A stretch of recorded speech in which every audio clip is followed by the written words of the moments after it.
Aimeriez-vous savoir, à partir de la Bible, comment Jésus va nous sauver de cette planète en décomposition ? Êtes-vous prêt pour la plus grande mission de sauvetage de toute l'histoire de la Terre ? Laissez-moi vous dévoiler un secret. Le Seigneur ne fait rien en cachette. Il est transparent avec tous ses projets pour vous. Étudions cela ensemble.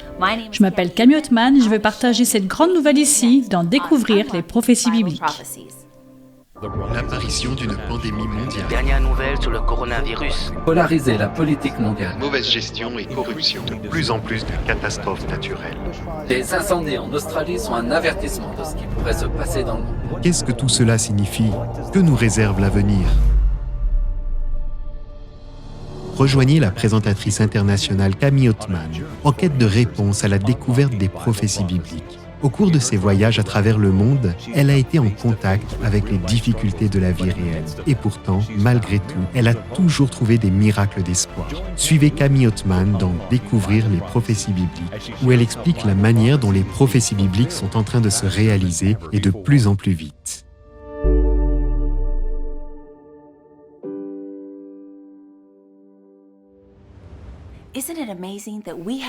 N'est-ce pas incroyable que nous soyons ensemble depuis déjà 8 épisodes ? C'est la première fois que vous nous regardez ? Si c'est le cas, faites-le nous savoir en cliquant sur le lien.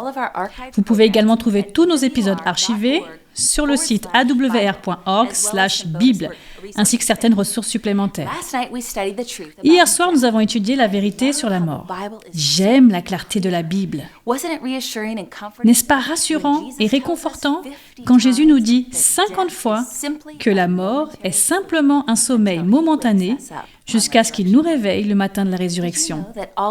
Saviez-vous que tout le ciel est en train d'orchestrer votre sauvetage en ce moment?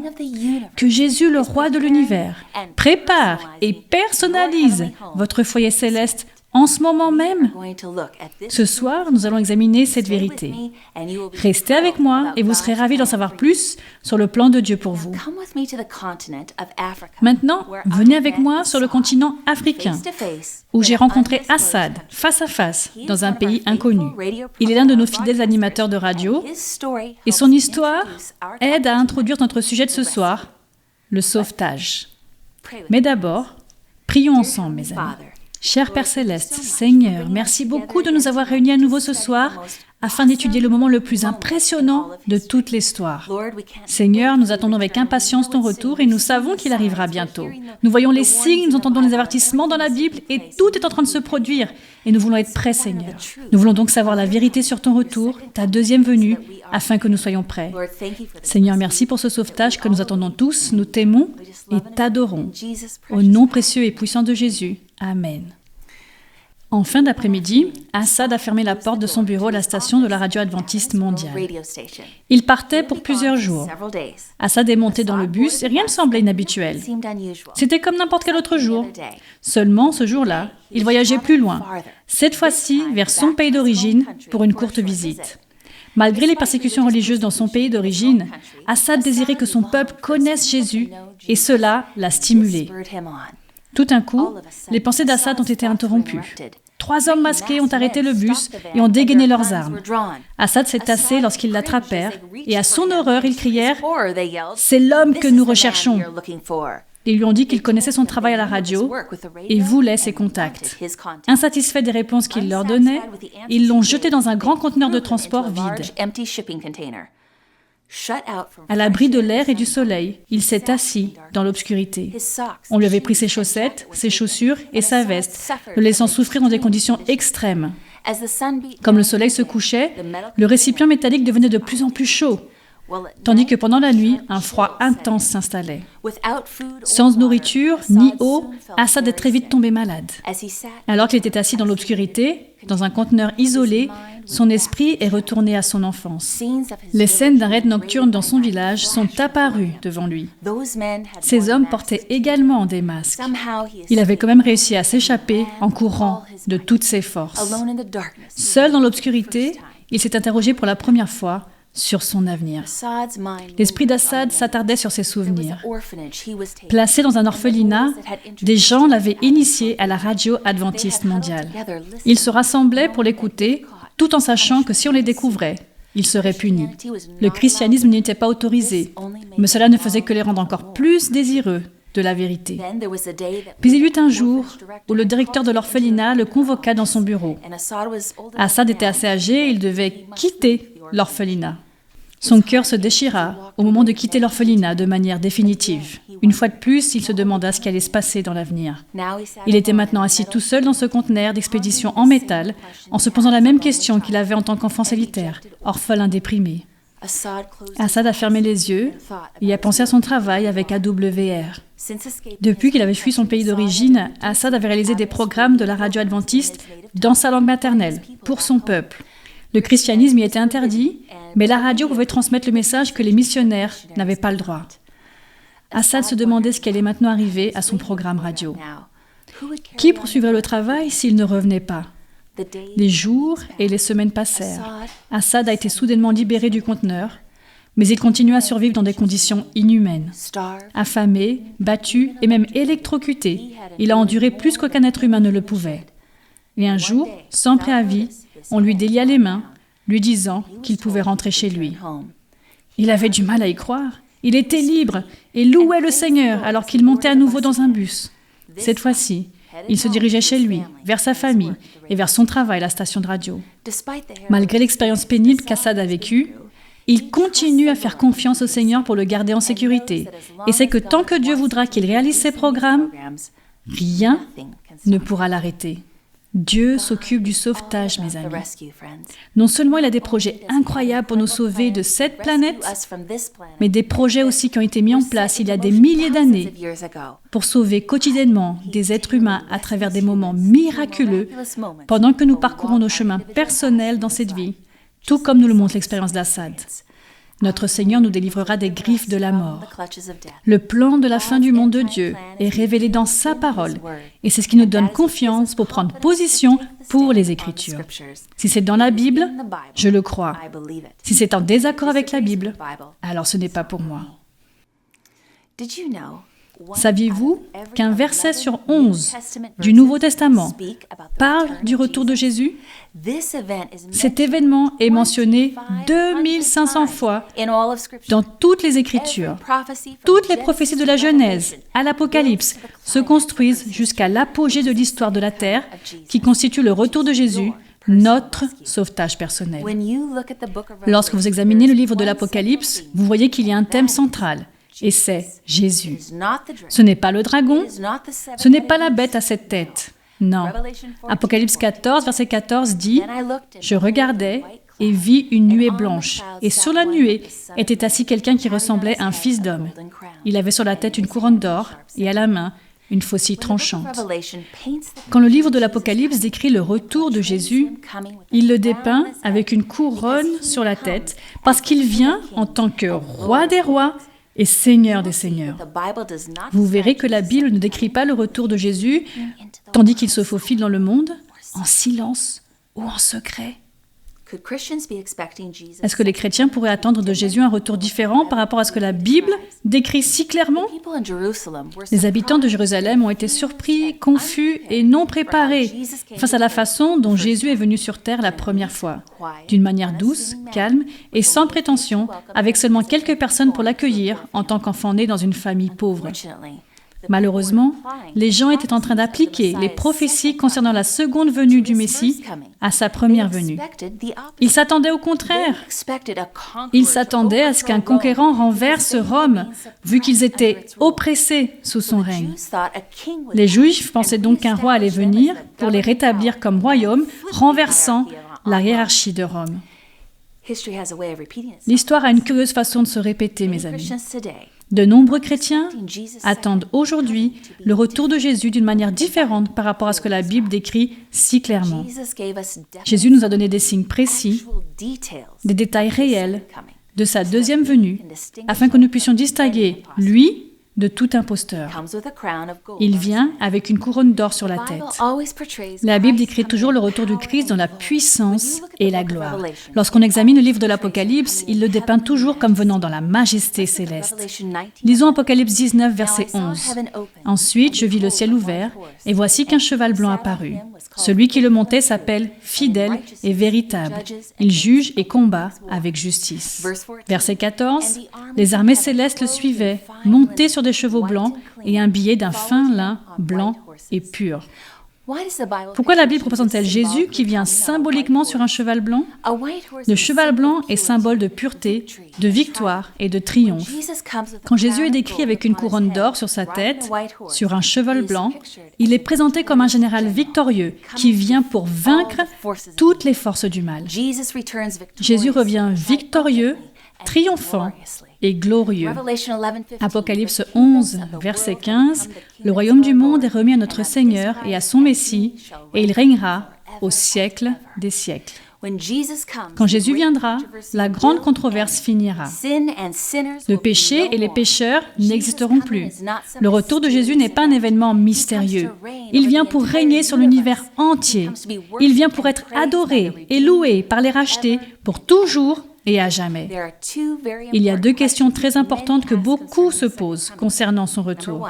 Premièrement, comment Jésus reviendra-t-il la seconde fois? Deuxièmement, comment pourrais-je savoir que je suis prêt pour son retour? La Bible donne des réponses très claires à ces deux questions. Le plan de la fin du monde de Dieu est révélé dans sa parole. Jésus décrit clairement l'une des tromperies qui aura lieu avant son retour. Luc 17, verset 23. On vous dira, « Il est ici, il est là.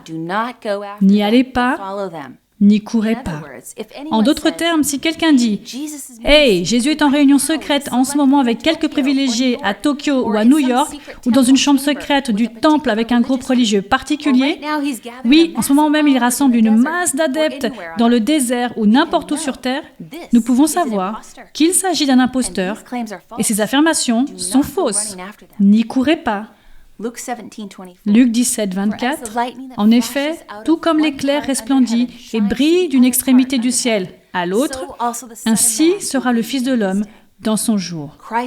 Le Christ n'apparaîtra pas soudainement dans un talk show à Hollywood ou en faisant des miracles dans les rues de Paris. Notre Jésus ne se promènera pas dans les rues principales de ce monde. Notre Jésus ne lèvera pas les mains en se vantant « Je suis le Messie ». Il viendra comme un éclair qui brille et resplendit dans le ciel. Le Christ descendra d'en haut. Il ne s'élèvera pas d'en bas. Vous vous rappelez de l'histoire que je vous ai racontée hier soir, quand Nick m'a dit que la déesse allait bientôt s'élever d'en bas? Si vous avez raté cette histoire, veuillez consulter dans les archives l'épisode « Le tombeau ». Ne ratez pas ça. Un écart si important.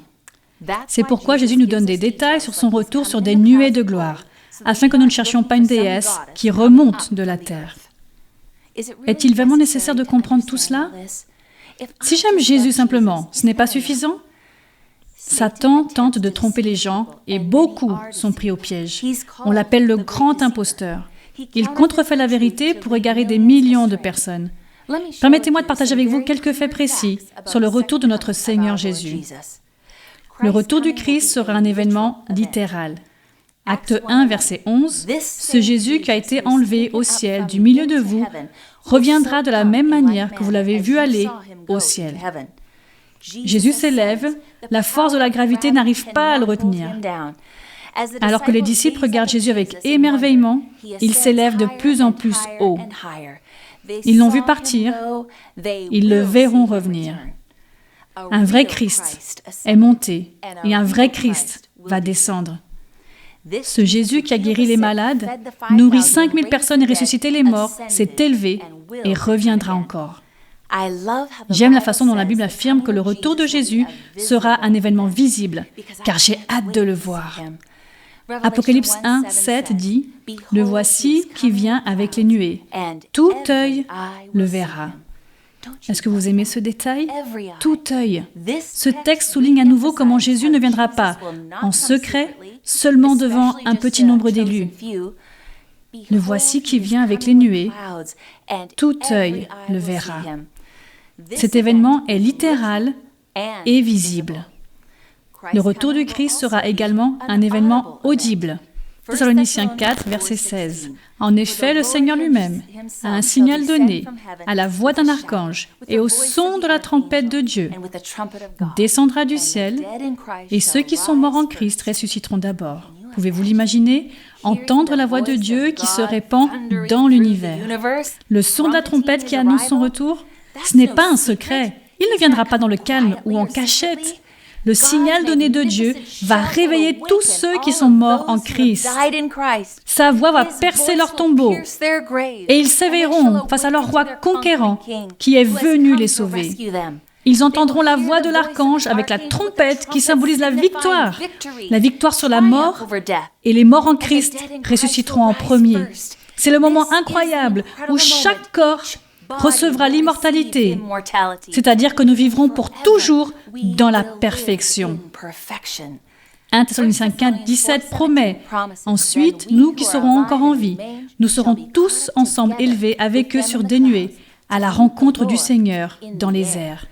Donc ce ne sont pas seulement les morts justes qui s'élèveront de leur tombeau, mais aussi les justes qui seront encore vivants à son retour, rencontreront Jésus dans les airs, entourés de milliers et de milliers d'anges scintillants. Vous ne pouvez pas rater ça, mes amis.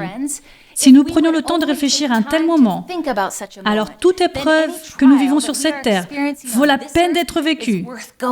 Car non seulement Jésus nous permettra de faire face à cette épreuve, mais il nous promet une récompense si incroyable. Il faut l'accepter. Il nous la donne gratuitement. Mais est-ce que Jésus viendra vivre sur la terre à ce moment-là? Non. L'Écriture nous dit que nous le rencontrerons dans les airs. Ne jouons pas avec les Écritures. Nous ne le rencontrerons pas sur la terre. Ses pieds ne toucheront pas le sol. Nous le rencontrerons dans les airs. Ce seul point permet d'éclaircir toute question sur les imposteurs qui se promènent sur cette terre. Matthieu 24, verset 26. « Si donc on vous dit, le voici, il est dans le désert, n'y allez pas. » Supposons qu'un de vos amis vienne vous voir pour vous dire qu'il a vu Jésus prêcher les belles vérités bibliques avec puissance, qu'il fait descendre le feu du ciel, qu'il guérit les malades et bénit les enfants, qu'il lit les pensées des gens et arrête les guerres. Que direz-vous à votre ami? Parce que maintenant, vous savez vous-même ce que disent les Écritures. Vous devez immédiatement lui dire que c'est un imposteur. La Bible dit de ne pas y aller, car lorsque le vrai Christ reviendra, il y aura un spectacle de lumière éblouissant dans le ciel, avec 10 000 fois 10 000 anges, comme indiqué dans Matthieu 24, verset 27. En effet, tout comme l'éclair part de l'est et apparaît jusqu'à l'ouest, ainsi sera le retour du Fils de l'homme. Le retour du Christ sera un événement glorieux. Seul le Christ peut donner la vie. Lui seul peut ressusciter les morts.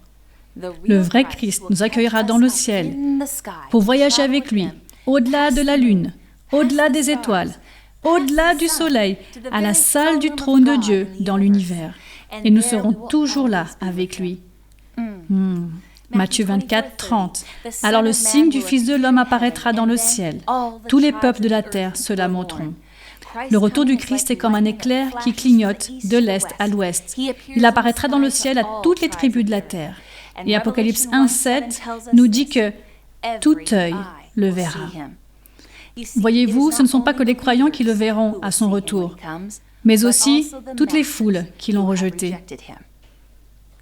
C'est la première occasion pour le caractère de Dieu d'être justifié. Chaque personne verra et entendra l'accomplissement de la vérité exacte de la Bible sous leurs yeux.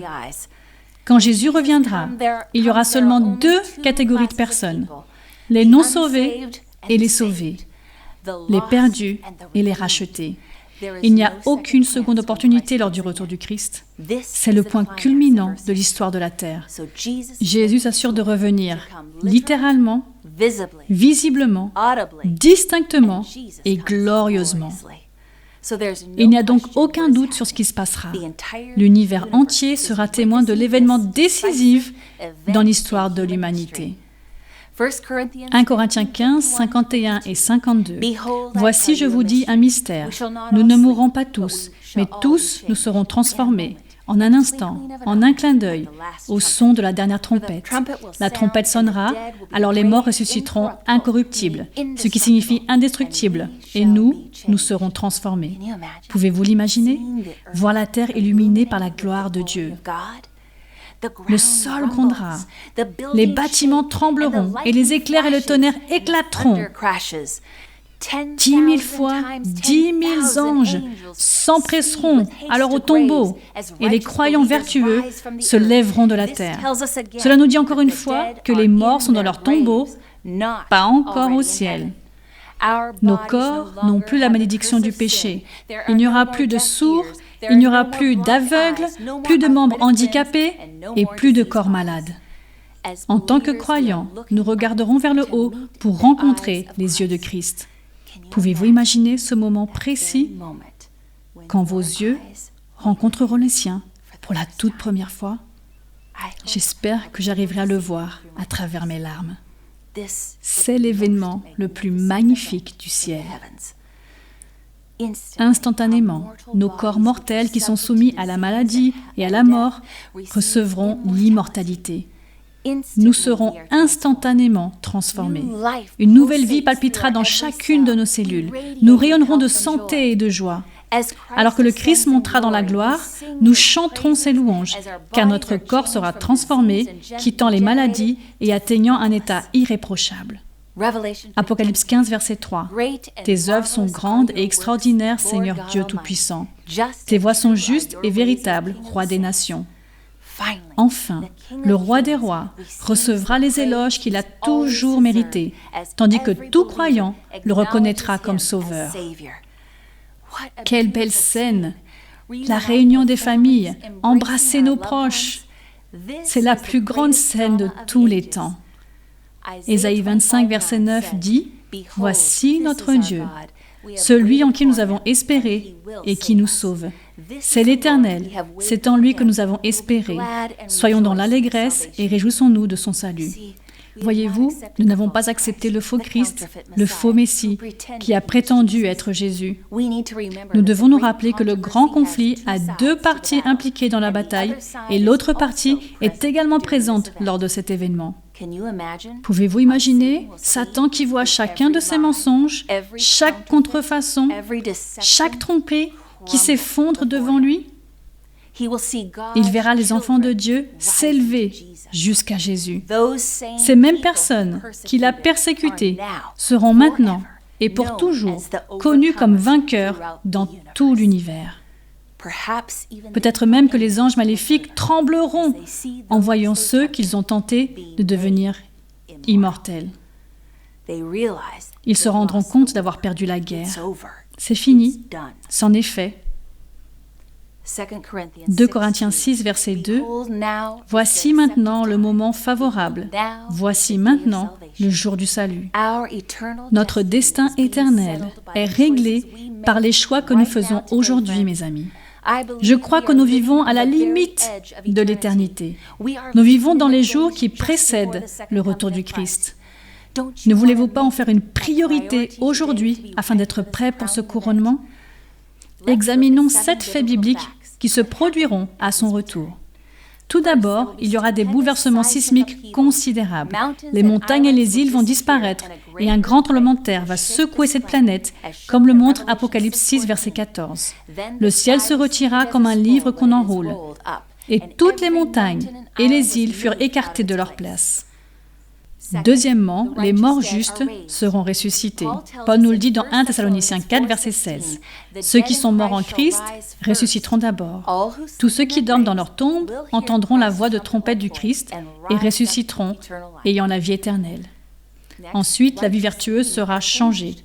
L'immortalité sera alors donnée. Et puis les méchants vivants seront détruits. Apocalypse 6, verset 15. Les rois de la terre, les grands, les chefs militaires, les riches, les puissants, tous les esclaves et les hommes libres se cachèrent dans les cavernes et dans les roches des montagnes. Nous pouvons voir qu'ils ne changeront pas d'avis lorsqu'ils verront le Dieu de l'univers descendre du ciel. En fait, ils continueront à le rejeter et à désirer se cacher de lui. De cette action même, nous pouvons voir que le jugement de Dieu pour chaque cœur est correct. Les méchants continuent à vouloir le fuir. Leurs actions dans ce verset montrent également que lorsque Jésus viendra, il n'y aura pas de seconde chance, pas de deuxième possibilité. Quand Jésus reviendra, les méchants qui seront encore vivants seront détruits. Nous en verrons les détails demain soir. Ne ratez pas notre prochain rendez-vous. Ensuite, les justes accueilleront le Christ. La Bible dit que lorsque le Christ reviendra, nous serons élevés afin de pouvoir le rencontrer dans les airs. Les Écritures décrivent sans cesse la façon dont les rachetés chantent les louanges de leur Jésus tant attendu alors qu'ils embrassent leur sauvetage. Et enfin, les justes iront au ciel. Alléluia. Examinons maintenant une fausse idée très répandue. La Bible mentionne que le Christ reviendra comme un voleur. Lisons quelques textes à ce propos. 2 Pierre 3, verset 10. « Le jour du Seigneur viendra comme un voleur dans la nuit. Ce jour-là, le ciel disparaîtra avec fracas. » Matthieu 24, verset 43. « Vous le savez bien, si le maître de la maison savait à quelle heure de la nuit le voleur doit venir, il resterait éveillé et ne laisserait pas percer les murs de sa maison. » Ces textes parlent-ils de comment Jésus reviendra ou de quand il reviendra? Quand la Bible parle d'un voleur, elle parle du moment inattendu de son retour. Et encore, est-ce qu'un voleur se met les mains autour de sa bouche pour crier un avertissement du genre « Me voilà, prépare-toi, je vais te voler tout ce que tu as » ? Non. Il vient quand on s'y attend le moins, rapidement. Entre 1995 et 2001, Stephen Breitweiser, un serveur français et connaisseur en art, a volé plus de 200 objets provenant de musées, de galeries et des châteaux de toute l'Europe. Certaines autorités ont estimé que la valeur totale de ces vols s'élève à 1,4 milliard de dollars. Breitweiser a affirmé que sa motivation était purement artistique. Il n'a vendu aucun des objets qu'il a volés, bien que beaucoup aient été détruits par sa mère lorsqu'elle a appris son arrestation. Breitweiser a manifestement chronométré ses vols pour qu'ils soient inattendus. Les musées, galeries et châteaux n'étaient pas prêts face à lui. Quand Jésus viendra comme un voleur dans la nuit, le monde ne l'attendra pas non plus. Matthieu 24, 36. « Quant au jour et à l'heure, personne ne les connaît, pas même les anges du ciel, ni même le Fils. Mon Père seul les connaît. » La Bible n'enseigne pas qu'il vient secrètement comme un voleur. Pas du tout. Remarquez Matthieu 24, verset 44. « C'est pourquoi vous aussi, tenez-vous prêts, car le Fils de l'homme viendra à l'heure où vous n'y penserez pas. » En d'autres termes, vous voulez être prêt à tout moment, parce que vous ne savez pas quand Jésus reviendra. Son retour est une surprise pour les non préparés. Mais ceux qui ont étudié la Bible, comme vous, seront prêts. Maintenant, qu'en est-il de l'expression « l'un sera pris et l'autre laissé » qui se trouve dans Luc 17, verset 36 ? Il y est dit « deux hommes seront dans un champ, l'un sera pris et l'autre laissé ». Ce texte dit-il que celui qui reste est laissé en vie? Non. C'est ce que dit l'opinion publique, tout comme les livres et les films de fiction du domaine laissés derrière. Mais ce n'est pas ce que disent les Écritures. Luc 17, 26, « Ce qui est arrivé à l'époque de Noé arrivera de même au jour du Fils de l'homme. » Lors de son retour, il y aura deux catégories de personnes, tout comme à l'époque de Noé. Une catégorie a été sauvée, vivant dans l'arche, l'autre a été emportée et est morte. Jésus poursuit au verset 28, « Ce sera comme à l'époque de Lot. » Que s'est-il passé à l'époque de Lot? Une partie des personnes est sortie de la ville et a été sauvée. L'autre a été brûlée. Il y aura deux catégories juste avant le retour de Jésus. Une sera sauvée et s'élèvera à la rencontre du Christ, et l'autre sera perdue. Ce sont les morts. Excusez-moi, ils sont morts et détruits lors du retour du Christ. Le livre d'Apocalypse est clair sur cette division du monde lors du retour du Christ. Ceux qui aiment le Christ et ceux qui craignent son arrivée. Apocalypse 6, 16 et 17 décrit ceux qui l'ont rejeté. Et il disait aux montagnes et aux rochers, « Tombez sur nous et cachez-nous loin de celui qui est assis sur le trône et loin de la colère de l'agneau. En effet, le grand jour de sa colère est venu, et qui peut résister ?» Comme c'est tragique. Il vient les sauver, mais ils s'enfuient et se cachent. Leurs cœurs sont saisis de peur. Ils n'ont pas couronné le roi de gloire dans leur cœur aujourd'hui, donc ils ne veulent pas le couronner comme roi de gloire dans l'univers. Ils s'échappent, ils sont effrayés, ils pleurent, demandant aux montagnes et aux rochers de leur tomber dessus. Ainsi, lorsque la Bible décrit le retour du Christ, l'une des plus grandes déceptions est que certains seront laissés sur terre et auront une seconde opportunité pendant la tribulation. Non. Le diable a annoncé ce mensonge pour tromper les gens afin de retarder leur salut. Ils pensent que l'on peut repousser son propre salut et que pendant la tribulation, on peut devenir sérieux. Non, ne retardez pas votre décision. Mes amis, selon le livre de l'Apocalypse et selon l'enseignement de Jésus, il n'y a pas de seconde possibilité. Il est temps de prendre votre salut au sérieux. Tout comme à l'époque de Noé, lorsque l'ange a scellé la porte de l'arche et que la pluie a commencé à tomber, à partir de ce moment, personne ne pouvait entrer dans l'arche en sécurité, même s'il criait fort ou même s'il frappait avec force à la porte. C'était fini. Il n'y a pas eu de seconde possibilité d'être sauvé. Tout comme lorsqu'on verra Jésus revenir dans les nuées. Il apportera sa récompense avec lui. Tout a été décidé. Vous ne pouvez pas lever les yeux et dire « Ah, maintenant je vois, ah, maintenant je crois en lui ». Parce qu'à ce moment-là, il sera trop tard. Ne laissez pas passer un jour de plus sans prendre cette décision, la plus importante de votre vie. Choisissez Jésus. Et quand vous le ferez, oh, la douce récompense que vous ne pouvez même pas imaginer. Mais voyons à quoi ressemblera la récompense douce du ciel. Jésus dit dans Jean 14, versets 2 et 3, « Je vais vous préparer une place. Et puisque je vais vous préparer une place, je reviendrai et je vous prendrai avec moi, afin que là où je suis, vous y soyez aussi. » Pouvez-vous le croire? Le roi de l'univers veut que vous soyez avec lui pour l'éternité. Il retient donc les vents de la lutte en ce moment, parce qu'il veut que nous tous ayons la possibilité de le choisir. Choisissez d'être prêts à son retour. Choisissez le ciel. Vous voyez, Jésus veut juste une âme de plus. Plus qu'une seule.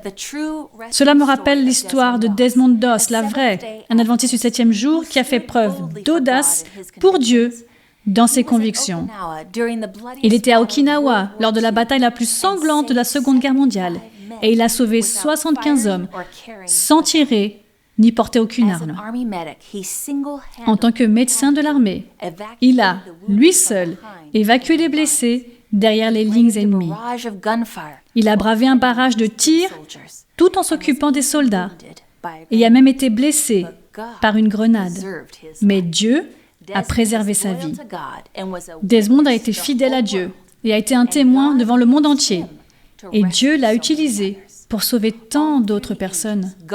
À travers les âges, Dieu a eu des héros moraux, tout comme Desmond Doss. J'aime la prière de Desmond. Que nous aussi, nous prions, s'il te plaît Seigneur, permets-moi d'en amener encore un, plus qu'un seul pour le ciel. Parce que le ciel est le don ultime de Dieu. Et je voudrais, où que ce soit, être avec Jésus. Mais puisque Dieu nous a donné un aperçu du ciel, allons-y ensemble. Lorsque nous examinons des chapitres comme Apocalypse 21 et 22, on pourrait imaginer qu'après s'être levés pour rencontrer le Seigneur dans les airs, nous survolerons les planètes et nos yeux verront le ciel pour la toute première fois. Avec ces 12 portes faites de perles gigantesques et ces 12 fondations, chacune faite de pierres précieuses, nous verrons les rues d'or pur dont nous avons tant rêvé et nous les verrons avec nos propres yeux. Et nous serons enveloppés par la lumière de la gloire de Dieu. Les versets nous disent qu'il n'y aura pas besoin de soleil ou de lune, vu que partout où Dieu réside, il brille avec une luminosité comme le feu. Ensuite, nous courrons vers le fleuve de la vie, qui s'écoule du trône de Dieu, parce que nous verrons cet arbre tristement célèbre, cet arbre dont nous allons nous régaler, où nous recevrons l'immortalité, l'arbre de la vie qui produit 12 récoltes. Est-ce que nous n'arrivons pas à comprendre de prime abord? C'est à quel point la ville sainte sera immense. Elle sera parfaitement carrée, avec chaque mur de 375 miles, et tout le monde s'y adaptera parfaitement. Dieu a si bien préparé chaque détail. Par exemple, nos nouveaux corps seront si beaux avec nos corps de chair et d'os immortels et parfaits, tout comme notre Créateur, notre Maître, notre Roi, Jésus. Et plus les jours passeront, plus il sera évident, vraiment évident, qu'il n'y a vraiment plus ni douleur, ni peur, ni larmes. Nous serons submergés par toute la joie qui est en nous, autour de nous, que nous partageons avec tous les croyants de tous les temps. Ensemble, côte à côte, nous louerons notre Créateur, notre Sauveur. Oh les amis, pensez-y. Il ne s'agit pas de faire semblant d'y croire. Examinons ensemble quelques textes afin que vous ayez toutes ces belles promesses et descriptions du ciel marquées dans votre Bible. Examinons-les ensemble. Il y aura vraiment des perles géantes. Écoutez ça. Apocalypse 21, verset 21. Les 12 portes étaient 12 perles. Chaque porte était faite d'une seule perle. La place de la ville était en or pur, comme du verre transparent. Saviez-vous que les perles sont le produit de la souffrance? Un objet minuscule et irritant se glisse dans la coquille d'une huître, et comme la petite créature souffre, elle transforme cet objet en un bijou brillant. Les portes sont en perles. Ton entrée, mon entrée. Dieu a pourvu à une souffrance personnelle infinie, comme pour le Christ, qui a tout réconcilié en lui. Apocalypse 21, versets 19 et 20. Les fondations de la muraille de la ville étaient ornées de pierres précieuses de toutes sortes.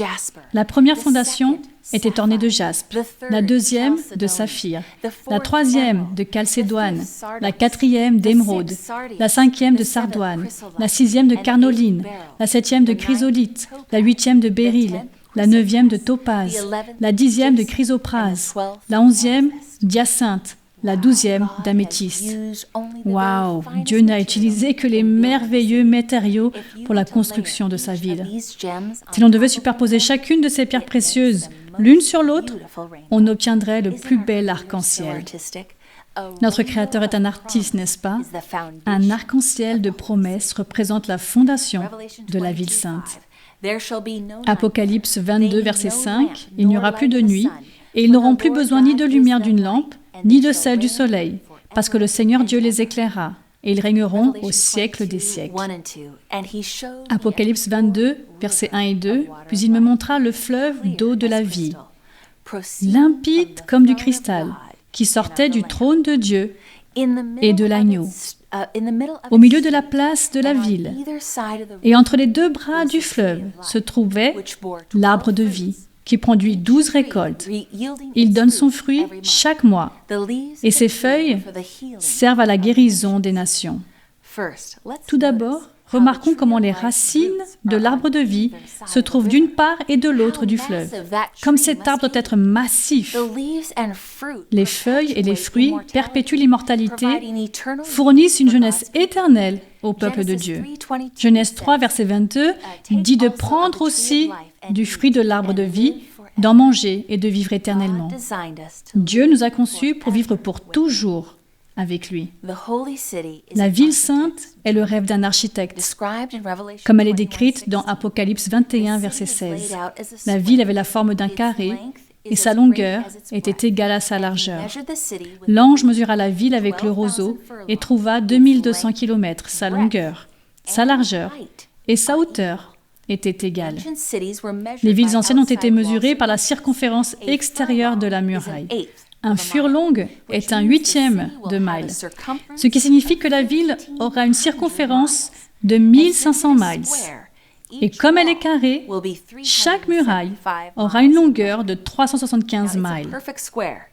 Il s'agit d'un carré parfait. Il sera aussi long que large, mais remarquez que même la hauteur sera égale. Il aura donc 375 miles de hauteur et contiendra 140 625 miles carrés, ce qui est plus grand. En relation aux États-Unis, si vous y réfléchissez bien, ce serait plus grand que la Virginie, Washington, la Pennsylvanie, le Maryland, le New Jersey, Rhode Island et le Vermont ensemble. On estime qu'au moins 39 milliards de personnes pourraient habiter dans cette ville.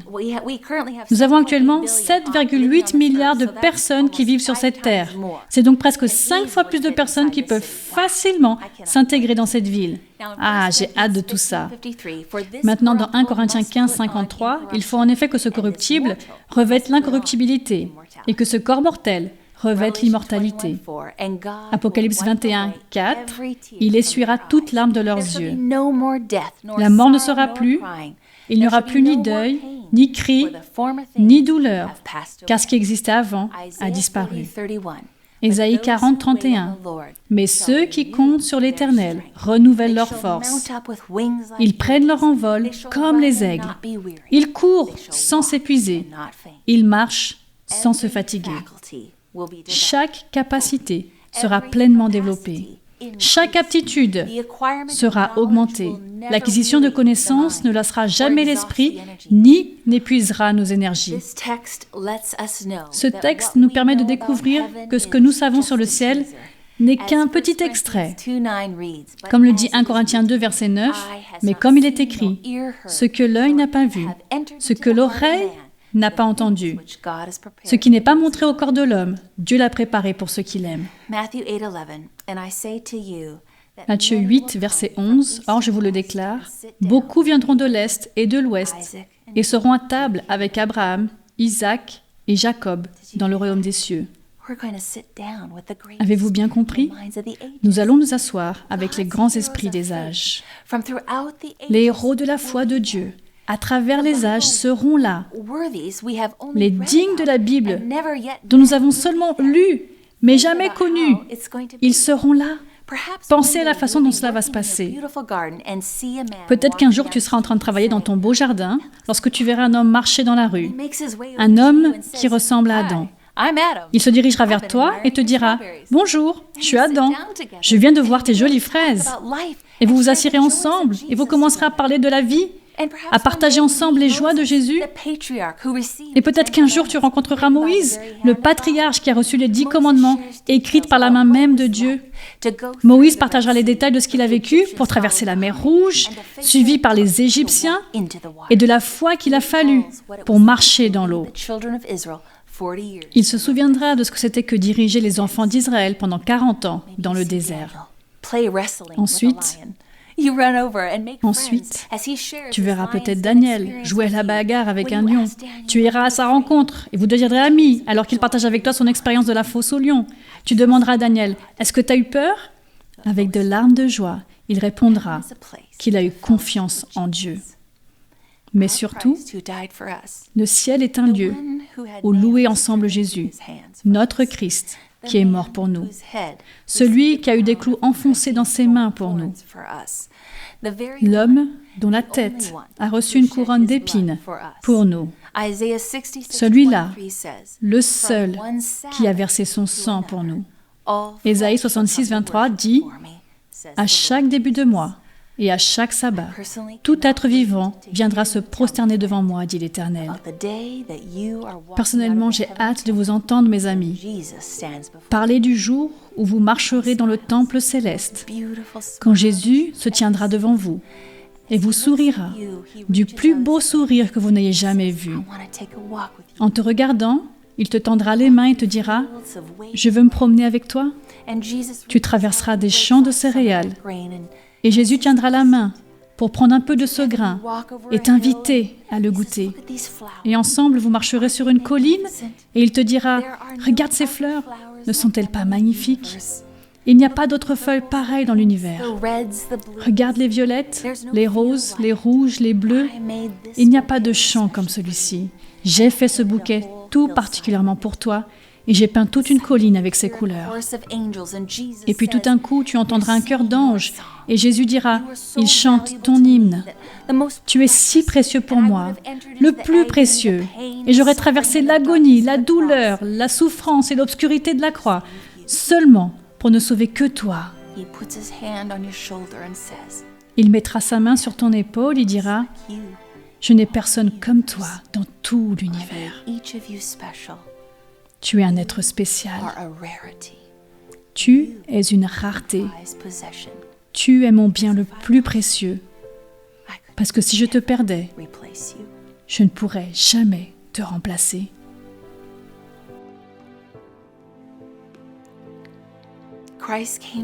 Le Christ est venu sur la terre et a déversé tout le ciel pour toi. Le sauvetage de Dieu est bien plus étonnant que l'on ne pourra jamais le réaliser. Les plans de Dieu pour toi sont inimaginables. Y a-t-il quelque chose ou quelqu'un qui t'empêche d'être prêt pour le retour du Christ? En ce moment, Jésus se prépare afin que tu sois au ciel avec lui. Il veut passer l'éternité avec toi. Est-ce que tu désires être avec lui pour toujours? Est-ce que tu veux lui donner ta vie et suivre les merveilleux projets qu'il a pour ta vie?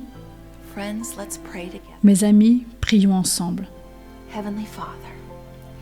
Père Céleste, je te demande une chose ce soir. La seule chose que je désire, c'est de vivre dans ta demeure céleste pour toute l'éternité et de m'émerveiller de ta bonté. Seigneur, tu connais le cœur de ceux qui écoutent en ce moment et aussi le désir d'être avec toi au ciel. Aide-nous à prendre des décisions tous les jours, des décisions qui puissent nous mener à toi. Au nom précieux et puissant de Jésus. Amen. Mes amis, je vous invite à interagir avec nous via le chat. Cliquez sur le lien ci-dessous pour poser une question à nos experts en ligne. Êtes-vous réconforté de savoir qu'il reviendra bientôt pour vous sauver en tant que ses enfants, afin de vous ramener chez vous? Si vous souhaitez prendre la décision d'être l'un de ses enfants ou de renouveler votre engagement vers lui, il suffit de cliquer sur le lien ci-dessous et de nous le faire savoir. Que Dieu bénisse chacun d'entre vous. J'ai hâte de partager le thème de demain soir intitulé « Le désespoir ». Rejoignez-nous sur « Découvrir les prophéties bibliques ».